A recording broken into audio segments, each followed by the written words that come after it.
لم أجده في بيته. لا أدري أين يمكن أن يذهب، وما كاد يخرج من المعتقل. أخشى أن تجتذبه بعض الجماعات الضالة. لا، لا أعتقد ذلك. عرفت بنفسي ثبات إيمانه ورباطة جأشه. على كل، أعلمت زوجته بأنني سأعود لأراه. أرى أن نتركه، ثم ماذا سنستفيد منه؟ فما هو إلا فرد استنفذته سنوات الاعتقال عند الأمريكان. على العكس تماما، فاعتقاله في غوانتنامو سيكون له الأثر الطيب بين الشبان الذين يستجيبون للدعوة. فرج الطحان هو الوحيد بيننا الذي مر بتجربة المواجهة مع الأمريكان في اعتقاله، وهذا ما يراه الشيخ نعمان وأمير الجماعة. حقا أسميتها ملاك؟ تعالي وانظري إليها لتري أنني اخترت لها الاسم الذي يليق فيها. تعالي.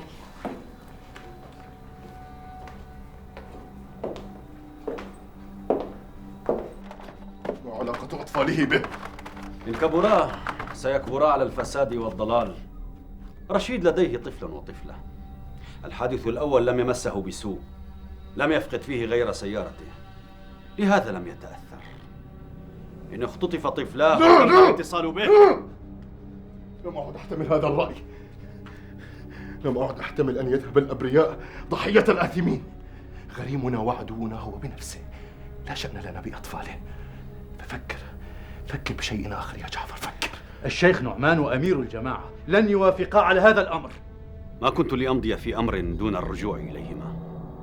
نحن لسنا عصبة للخطف والابتزاز، ربما غيرنا يفعل هذا، أما نحن فطريقنا واضحة وغايتنا واضحة ولا ننحرف عنها. لا أنبس ببنت شفا دون الرجوع إلى مرجعيتنا.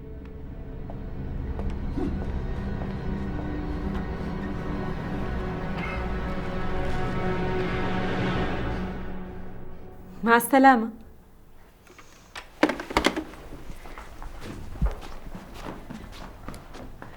هل تعرف بماذا أسمت هند الطفلة؟ سلوى باسم ابنتها المفقودة؟ لا، ملاك. ملاك؟ لا أستغرب بعد الذي جرى. تريد أن تحيط نفسها بكل شيء يبعدها عن هذه الدنيا. ما أخبار الأولاد؟ بخير، اليوم كان أقرب إلى عفريتين. ماذا تقرأ؟ عولمة الإرهاب. إلى متى ستظل سجين هذا الموضوع؟ هذا هو السجن الاختياري الوحيد في هذه الدنيا، ومع ذلك فهو ظالم. تعالي نرى الأولاد.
تمكنت من الوصول إليه ودخلت بيت أهله. كأننا نعيش خارج هذا العالم ولا نعرف هذا الجانب منه، بل كأننا نسينا أن هذا الجانب من الحياة موجود فعلا. أنت يا عادل وأختك، بل وربما أمك أيضا، لم تعانوا من الفقر. أنا لم أولد وفي فمي ملعقة من ذهب كما يقولون، بل لم يكن فيه أصلا ملعقة، بل شوك ومر. أنا يا عادل عرفت الفقر والجوع في صغري، كرهته، حقدت عليه، وجاهدت لقهره والانتصار عليه، وتحديته ولا زلت أتحداه أن يقهرني. أبي، الفقراء هم أيضا أعداء للفقر. إنهم فاشلون متخاذلون. ليس من العدل أن تحمل الفقراء ذنب فقرهم. بلى بلى. والظروف والوضع العام. علاقة يعلقون عليها فشلهم. هذا ظلم وحكم قاس. لم تتح لهم الفرص التي أتيحت لك. الفرص موجودة يا ولدي، قد يتعثر بها المرء، فإما أن يسقط وإما أن يسخرها له. أنت مثلا يا عادل. دعك مني. انظر إلى حال مريد شاكر الذي تتحدث عنه. رغم ظروفه الصعبة ورغم أنه كان متفوقا في دراسته الجامعية، لم يترك بابا إلا وطرقه، ولكنها جميعا أقفلت في وجهه. وها أنا أفتح له أبوابا وأعطيه فرصة. أجل. شكرا لك. عن إذنك يا أبي، لدي بحث في علم الاجتماع يجب أن أحضر له. عندما تخوض الحياة العملية يا ولدي ستجد أن ما يحضر على الورق يختلف تماما عما يجري على أرض الواقع. لا أدري، لا أخفيك يا أبي، فما زلت متأثرا بما رأيت اليوم. تصبح على خير.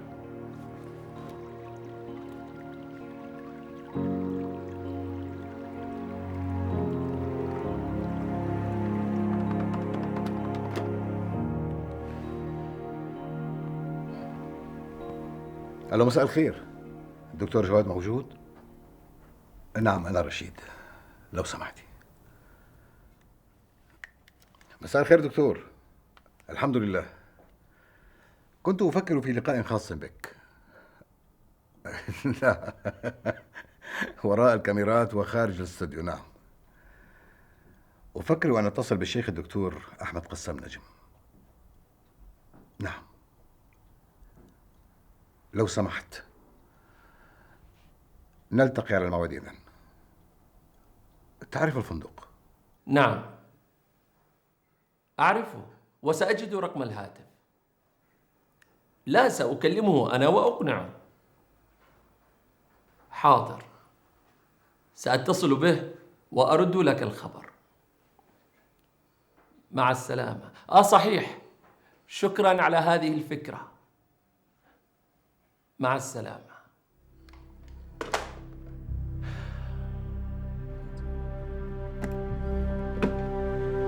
الو. نعم، اهلا. نعم موجود، لحظه من فضلك. دكتور، هاتف لك.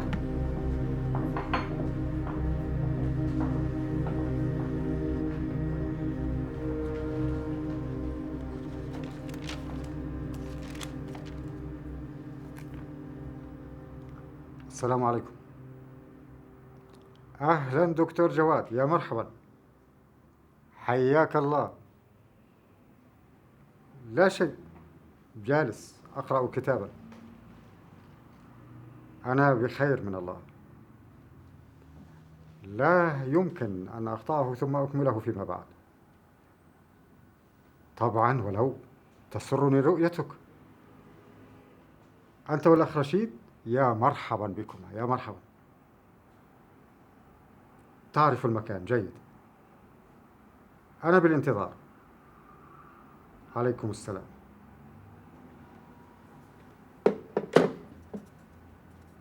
مرة تناديني دكتور ومرة بالشيخ، قرر.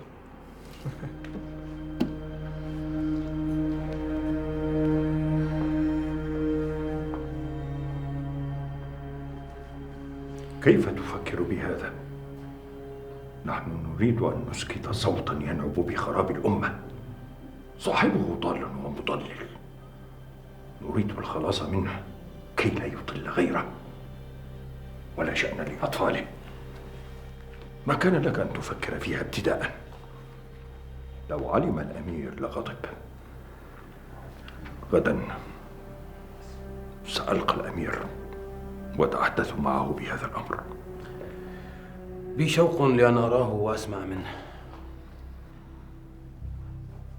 أسأله إن أذن لك. وأنا عندي مثل ما عندي غريب. وأنت لعل الله يهديك فلا تخطئ أخطاءك تلك. السلام عليكم. وعليكم السلام. السلام عليكم. وعليكم السلام ورحمة الله وبركاته.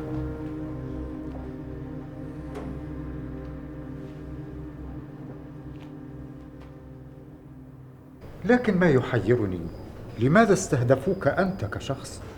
والله لا أدري يا دكتور، ولكن تخميني الخاص، مع أن هذا لا يبدو منطقيا، إلا أنه ناتج عن الحيرة التي نحياها جميعا في هذا المجتمع. الحيرة الناتجة عن الشعارات العريضة المطاطة التي تؤثر عاطفيا في بعض الناس بسبب قوة التأثير الديني وعمقه. لا، الدين خاصة الإسلام لا علاقة له بكثير من تلك الجماعات التي تتستر وراءه لأسباب سياسية غامضة. فالدين نهج واضح ورؤية واضحة جلية، غايته خير البشرية. وهؤلاء ليس لديهم منهج أو رؤية، بل ضوء تملأه أدخنة ونيران. رغم الشعارات التي ترفع هنا وهناك أحيانا حول سقف الحرية، إلا أن هذا السقف يرتفع وينخفض حسب المحظورات وحسب الرقابة وحسب الممنوعات. أحيانا في عملنا في الإعلام نحس أننا قد دخلنا في حقل من الألغام، أو أننا بين المطرقة والسندان. مطرقة الجماعات المتطرفة وسندان السلطة. وفي موضوع الإرهاب بالذات تكون لدينا أحيانا مجموعة من المعلومات المهمة التي يجب أن نعرضها وأن نبثها للناس، لكننا لا نملك أن نفعل لاعتبارات عديدة. ربما استطعت تفسير سبب استهدافهم لمجمع جوهرة السلام، وذلك لإيجاد حالة من التوتر والهلع خاصة بين الأجانب الذين كانوا يسكنونه، واستفزاز دولهم واستفزاز السلطة هنا، وإثبات أنها عاجزة عن توفير الأمن والاستقرار للناس. لكن ما يحيرني، لماذا استهدفوك أنت كشخص؟ على كل حال، إن كان للجماعة التي استهدفتني علاقة ما بأفغانستان، أقصد بالقاعدة أو بالطالبان، أفهم السبب. فقد كنت هناك وكتبت فيهم مجموعة من التقارير والدراسات نشرت على أوسع نطاق، كشفت فيها أسرارا كثيرة كانوا يحرصون على أن تبقى طي الكتمان والسرية. ربما كانوا يعتقدون أنك ستنقلب عليهم عند خروجك، أو أنهم اعتبروا أن انتقادي لحكومة الطالبان وكشف أسرارهم هو موقف من فكرة الدولة والخلافة والإمارة التي ينادون بها هناك. وإذا لم يكن لهم تلك العلاقة أو تلك الصلة؟ من يدري يا دكتور، من الصعب أن ندخل إلى عقولهم وأن نعرف بماذا يفكرون. صعب. صدقت.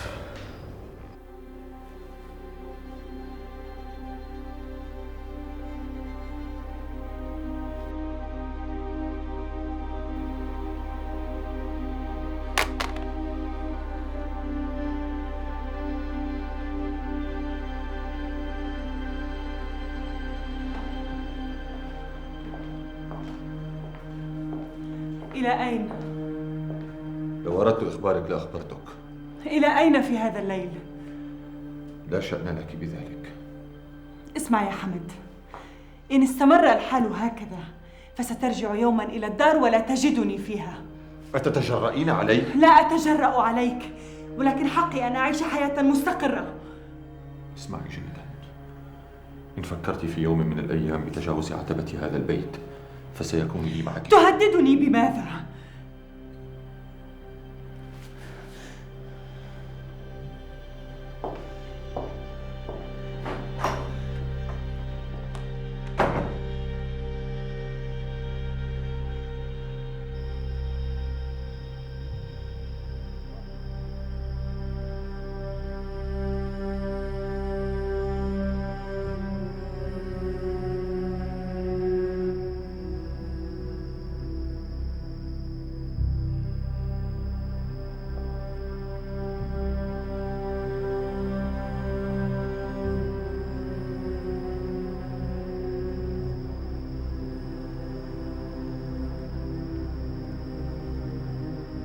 لم يخرج، وسيارته لم تتحرك من مكانها منذ أيام.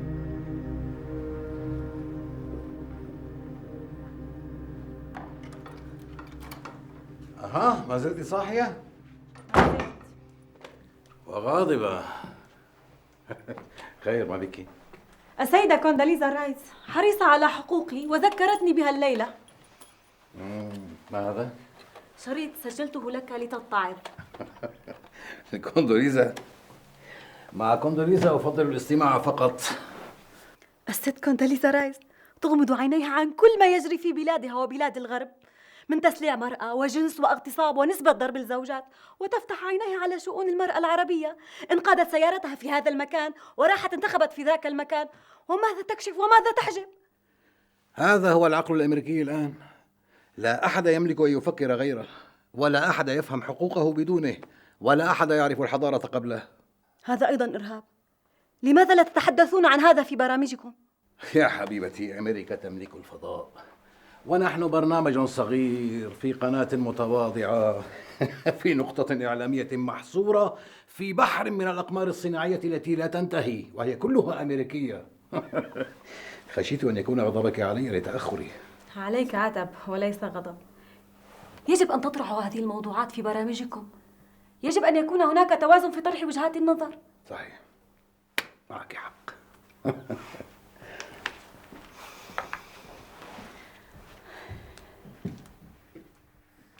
أرأيت يا بني؟ صبرت نلت. لم أنل شيئا بعد. لا أعرف ما هي طبيعة عملي، وأخشى أن يلاحقني حظي السيء إليه. على كل، ادعي لي. يا رب، يا رب افتحها في وجهي.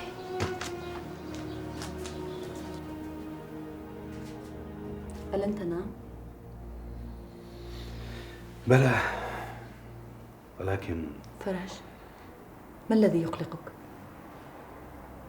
أفكر بأمر ذلك الرجل الذي قلت أنه جاء وسأل عني وسيرجع، ولم يرجع. ولماذا تفكر فيه؟ أحاول أن أخمن من يكون.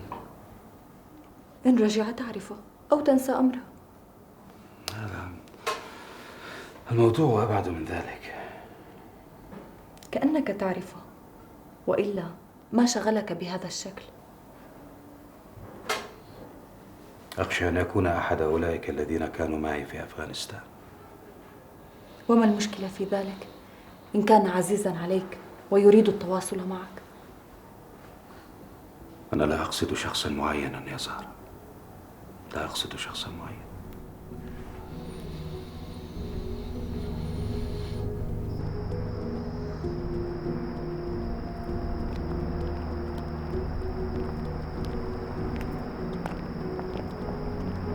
هل تلاحقني؟ لا.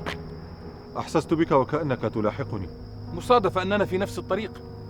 اسمع، أنا رجل ذاهب لصلاة الفجر، فإن كنت من رجال الأمن خذني إلى المركز وتحقق من أمري أو دعني وشأني. حسبي الله ونعم الوكيل. يا أخي، لست من رجال الأمن. اذهب في طريقك أنت ودعني.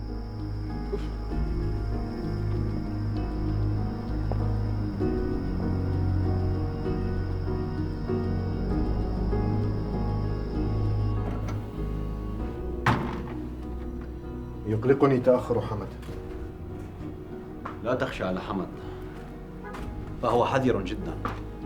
إن لم يرجع حتى الغد نحاول نحن الوصول إليه. مأمون، متى ستعاود الاتصال بفرج الطحان ثانية؟ ربما غدا إن وجدت سبيلا آمنا.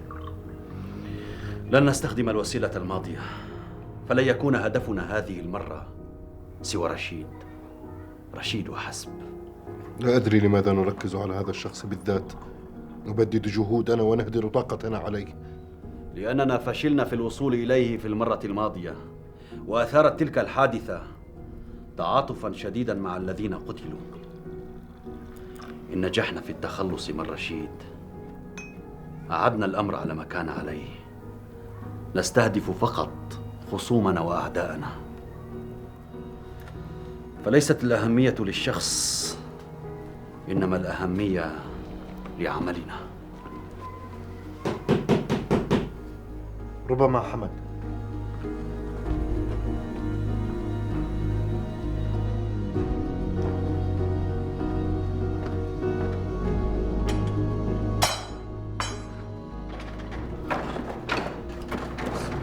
وعليكم السلام.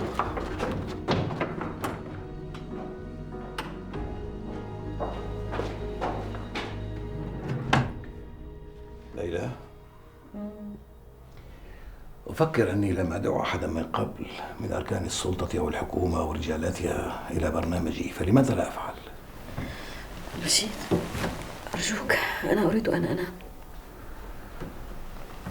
أنا أفكر حقا في الأمر، أفكر بشكل جدي، لكن ما يورقني هو كيف سأخلصهم من هذا الخطاب الكابوسي الذي تعود الناس عليهم فيه. الحكومة ورجال السياسة ليسوا بحاجة لبرنامجك، لديهم برامج وصحف ومجلات ل24 ساعة. طيب، هل أعدل عن الفكرة إذن؟ أرجوك اعدل ودعني أن أنام.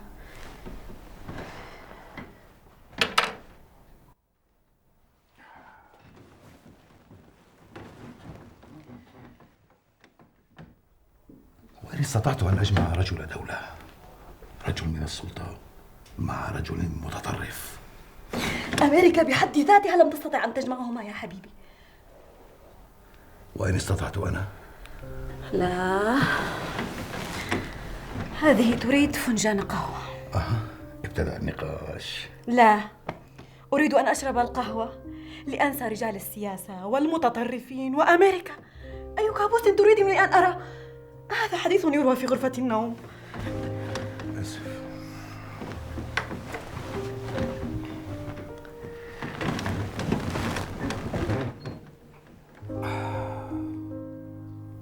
ليلى، أعتقد أنه شخص عادي تصادف مروره معك. كيف وصلت أن تركت سيارتك؟ ترددت في استخدامها وسلكت طرقا غير الطرق التي أسلكها في العادة، فقد أثارت زيارة أخي منصور الشك في نفسي ليلة جاء لرؤيتي في نفس اليوم الذي حصلت فيه عملية مجمع جوهرة السلام، وقال لي يومها كلاما مبطنا مليئا بالشك والريبة. ما دليله؟ لو كان لديه دليل غير أني جئت مع الذين جاءوا من أفغانستان لما اكتفى بالشك والريبة. غريب، كثيرون عادوا من أفغانستان إلى بلدانهم ولم يعد لهم شأن بالصراع وما يدور، وكثيرون دخلوا هذا الصراع مع أنهم أصلا لم يذهبوا إلى أفغانستان. ليلة الأمس كنت في طريقي إلى البيت فاعترضني رجل واشتبه بأنني من رجال الأمن وأني كنت ألاحقه مع أنها كانت مجرد صدفة. ما هي أوصافه؟ كان الوقت ليلا فلم أتبين. هذا هو كل شيء؟ كان فيه شيء من الخوف وادعى أنه ذهب إلى الصلاة في المسجد مع أن الوقت كان مبكرا لصلاة الفجر. إذا رأيته مرة أخرى أو تعرض لك تأكد من أوصافه ثم أعلمه. حاضر سيدي.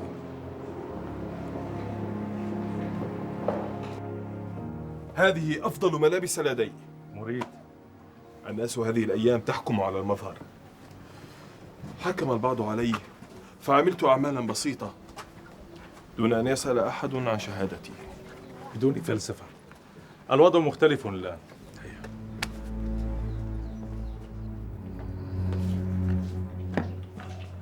أنا ذاهب للقاء فرج الطحان. على بركة الله، ولكن كن حذرا فقد يكون مراقبا. لا تقلق، أنا أكثركم ظهورا في كل الأماكن ولن أثير أي ريبة. قد تكون الأكثر شجاعة أو الأكثر جنونا أو غفلة.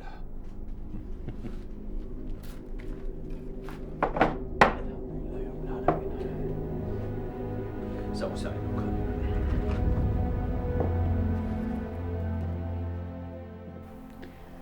أسميتها ملاكا ولم أكن أعرف أنها ستكون عفريتا. أنا ذاهبة إلى العمل، هل تحتاجين شيء؟ لا. وهذه الفوضى؟ لا بأس، اتركيها. غدا عندما يصبح لديك أطفال ستحسين أن هذه الفوضى هي الحياة. تعرفين، سأبقى معك قليلا. لا تتأخري، سنكون بخير. اذهبي إلى عملك. لا أعتقد بأنه أخوك حمد، فالعنصر الذي كان يراقبه يقول بأنه لم يخرج من بيته وأن سيارته لم تغادر مكانه. أرجو أن أكون مخطئا، أرجو ذلك. شكرا. عفوا.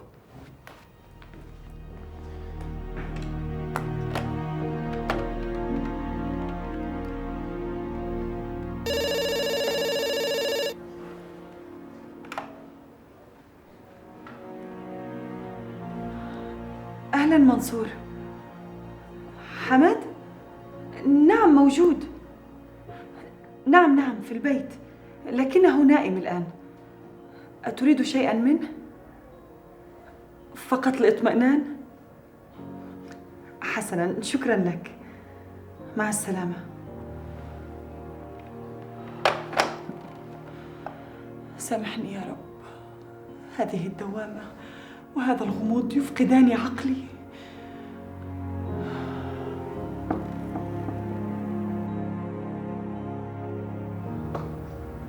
نحن قلقون عليه وهو نائم في البيت باطمئنان. ها قد أوصلتك. أما الآن عن إذنكما فلدي موعد مهم. لا أدري ما طبيعة العمل الذي تجيده أو ترغب به. أرغب بأي عمل، أما الإجادة فأتعلمها. إجابة ذكية. كنت تعمل مع أجهزة الأمن؟ لفترة قصيرة. كان موضوع عادل هو الوحيد الذي عملت به. كانت نيتك مساعدته؟ لا، لم أقصد هذا، إنما عملت بما يمليه علي ضميري. كنت تعتقد ببراءته من التهمة التي ألصقت به؟ أجل. هذا يدل على فراسة. على كل لدينا فترة تجربة. شكرا لك. عليك أن تفصل بين عملك وعلاقتك الشخصية بعادل. طبعا سأفصل. هل فكرت بالمرتب؟ أنا أفكر بالمرتب. أي مرتب فوق الصفر فهو جيد ومناسب لي، فأنا عاطل عن العمل. لم تعد كذلك. أنا سأقدر الراتب الذي يناسبك. أرجو أن يرضيك. حقيقة لا أعرف كيف أشكرك. من خلال عملك. تستلم عملك بعد يومين، أما الآن فلدي عمل أنجزه. شكرا لك.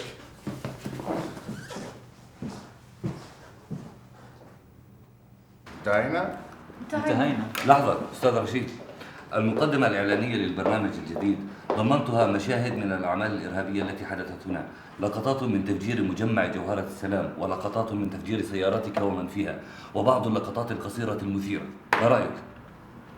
وداد، هل شاهدتها؟ نعم. ما رأيك؟ بصراحة أنا لا أرى أي ضرورة لعرض هذه المشاهد. نحتاج إلى شارة مختلفة عن السائد. وأنا أيضا مع هذه الفكرة. انظروا إلى حال البرامج السياسية والإخبارية في كل القنوات الفضائية. لا تخلو شارة من لقطات عن ضحايا وعنف وتفجير ودماء، وابتدأ ذلك منذ تفجير مركز التجارة العالمي في نيويورك. أجل، مرورا بعمليات أفغانستان وأخبار زعماء القاعدة والتهديدات المتبادلة على الإنترنت، وصولا إلى تحرير الكويت ومن ثم العراق والأحداث الدامية اليومية التي تحصل هناك، حتى الزلزال الكبير الذي عصف بكل المنطقة باغتيال رفيق الحريري. هل ألغي الشارة إذن؟ أجل يا كريم، يبدو أننا انتهينا منها. البرامج السياسية والحديث في السياسة دائما على القنوات الفضائية والتلفزيونية يحتاج ليس إلى هامش من الحرية فقط، وإنما إلى هامش من التأمل، إن لم أقل الرومانسية. فلنجعل للشارة لونا وطعما مختلفا يا وداد. هل نبحث عن اقتراحات جديدة؟ أتمنى ذلك. سنركز على الحياة في هذه المرة وليس على الموت. وسيكون لهند حصة كبيرة في ذلك. هند؟ نعم، هند والطفلة. جميل. هل انتهينا من الشارة نهائيا؟ نهائيا. هذا عوض في تعبي. عماد، نريد مصورا متفرغا لنا اعتبارا من الغد. حسن. من يا زهرة؟ شخص جاء يسأل عن فرج. ماذا يريد منه؟ لا أعرف يا عمتي. أريد أن أعرف ماذا يريد هذا الشخص. عمتي، جاء يسأل عن فرج، لم يسأل عنك. لا أريد أن يأخذه مني مرة ثانية يا زهرة، لا أريد. اطمئني يا عمتي، لن يأخذوه.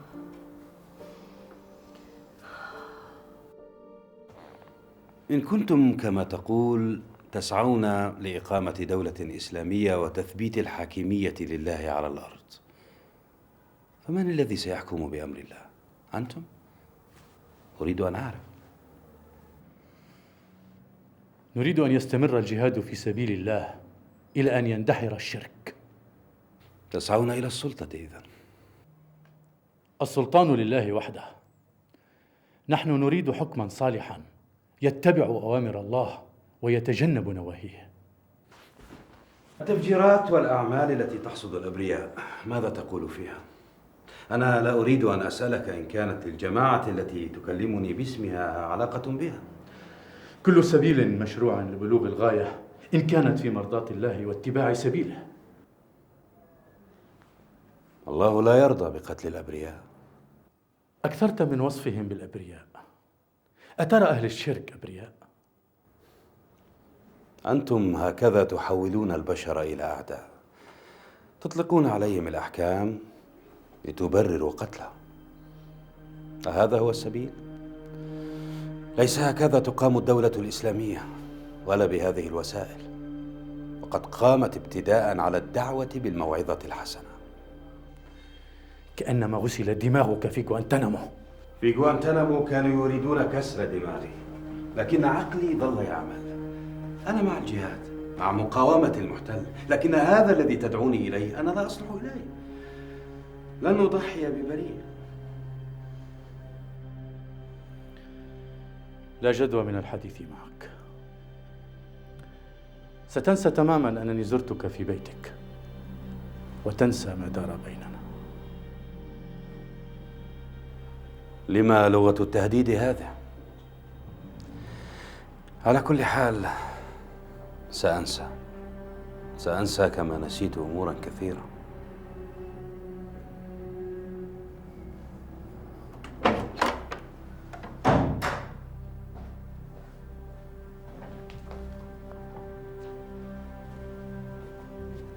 ماذا كان يريد منك؟ أما سمعت؟ انسي الأمر. ماذا أنسى؟ سنوات من القلق عشناها ونحن ننتظرك، وها هو القلق يدق بابنا مرة أخرى ليحرمنا منك.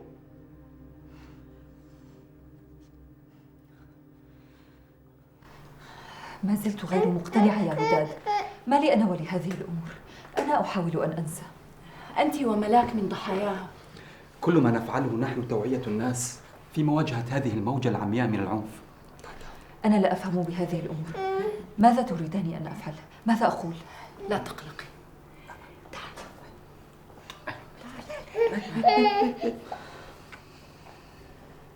الورقة جيدة في مجملها، هنالك بعض الملاحظات أشرت لك عليها، عليك أن تعيد النظر فيها. بعضها يحتاج إلى توضيح الفكرة، وبعضها الآخر يحتاج إلى إعادة الصياغة، أقصد الأسلوب. شكرا دكتور. بالمناسبة لم أرى حسام منذ فترة، كان أحيانا يأتي معك إلى الجامعة. منشغل هذه الأيام ويكثر من القراءة. على فكرة، حسام سيشارك في برنامج نقطة تقاطع الذي يقدمه الأستاذ رشيد. حقا؟ وبأي موضوع؟ وهل هناك موضوع آخر هذه الأيام؟ الإرهاب. دكتور، أريد أن آخذ رأيك بأمر إن كان لديك وقت. بالطبع، تفضل.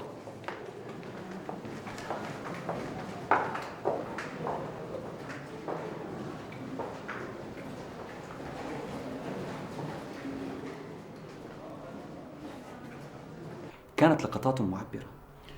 معبرة عن ماذا؟ سنترك هذا للمشاهدين. سأذهب إلى المحطة. حسناً، سألحق بكما. تعالي.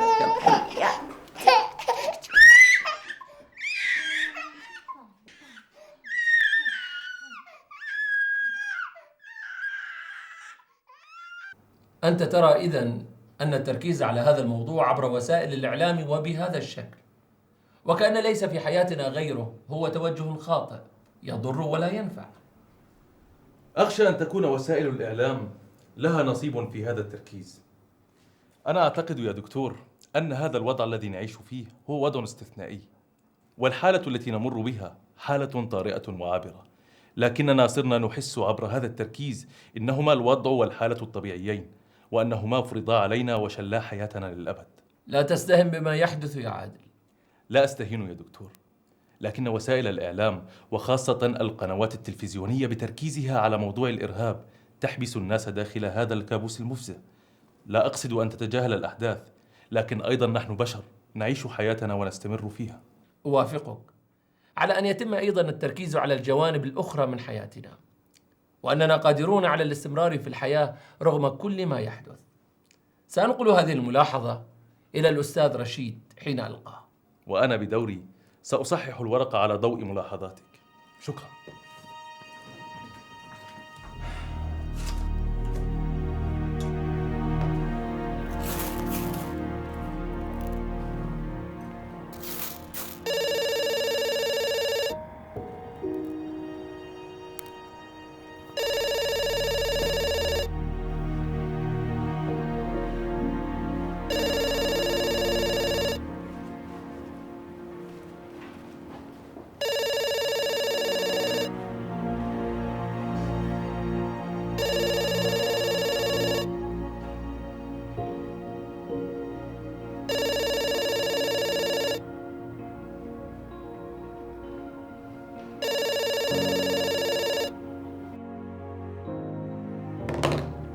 غريب، هذه ثالث مرة أتصل فيها ولا أحد يرد. هل تريد أن نبعث له أحدا للبيت؟ لا، سأذهب إليه بنفسي ولكن فيما بعد. لماذا التركيز عليه؟ أنا أشك أن يكون له أي علاقة بالحادث. أرجو ذلك، أرجو ذلك.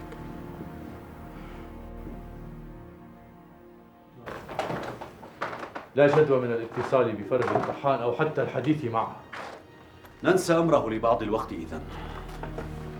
كنت أفكر في أمر آخر. كلنا يعرف أننا لا نستطيع مغادرة هذا المكان أو الذهاب إلى مكان آخر حتى يقضي الله بأمر.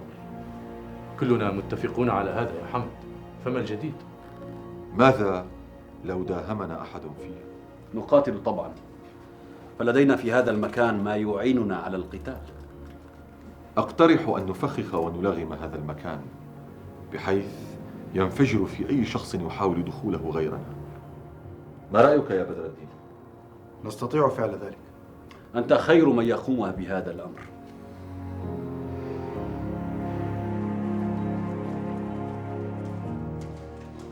عادل نجم الدين، السلام عليكم. وعليكم السلام. ماذا؟ أريد أن أتحدث معك لبعض الوقت. بأي شأن؟ حديث بين زميلين. لسنا زميلين ولسنا صديقين، ولست من طلاب الجامعة. معك حق، ولكنها تجتذبني، ربما حالت ظروفي دون الدخول إليها. إذن فماذا تريد مني؟ قلت لك حديث لبعض الوقت. لا وقت لدي محاضرة. أعرف، ولكن ليس الآن.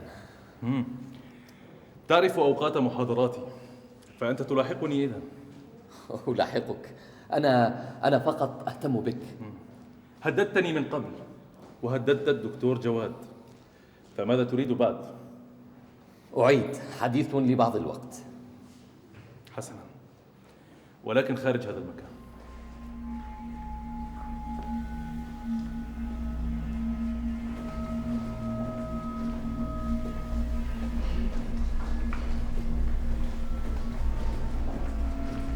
مرحبا دكتور. عادل، أريدك في أمر. الآن؟ أمر مهم. عن إذنك. حسنا، سأنتظرك في الخارج. ماذا دكتور؟ أردت أن أخلصك منه. لا أدري ما سبب ملاحقته لي. لا يلاحقك وحدك. هؤلاء ترسلهم تلك الجماعات يندسون بين طلبة المدارس والجامعات في محاولة لاجتذابهم وتكريسهم لأغراضهم. صارت الجامعات والمدارس أرضاً خصبة لهم. لقد نصحتك من قبل بالابتعاد عنه. ابتعدت، ولكن هو الذي يقترب ويلاحقني، ولا أدري ما الذي يريده مني أنا بالتحديد. أنت من بين الطلبة مررت بتجربة يريدون استغلالها، ثم أن هنالك مركز أبيك الاجتماعي والاقتصادي. أبي؟ يريدون أن يثبتوا أن من يتبعهم ليسوا من الشبان المعدمين أو الفقراء الذين تدفعهم ضغوط أوضاعهم الاجتماعية والاقتصادية الخانقة للغضب أو الحقد على المجتمع والسلطة، بل هنالك أغنياء كثر يؤمنون بدعوتهم. لدي محاضرة، أرجو أن يكون قد انصرف عنك.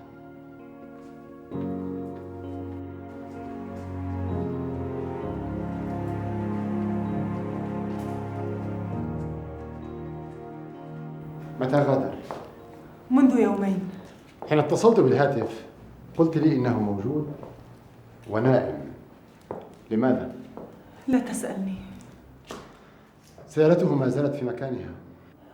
قل لي يا منصور ولا تكذبني، هل حقا تراقبونه وتلاحقونه؟ هل لديكم على حمد ما أخذ يستدعي ذلك؟ لا تطلبي مني أن أخبرك أسرار مهنتي. نحن نراقب الكثيرين ونشتبه قبل أن نتحقق، وحمد واحد من هؤلاء. فإن تحققت ووقع بين يديك وأنت أخوه. لا تسألي، لا تسألي. أما أنا فزوجته، وبيننا عشرة طويلة، وسأحاول أن أحميه بقدر ما تستطيع امرأة مثلي أن تفعل. إذن احمه من نفسه يا هاجر.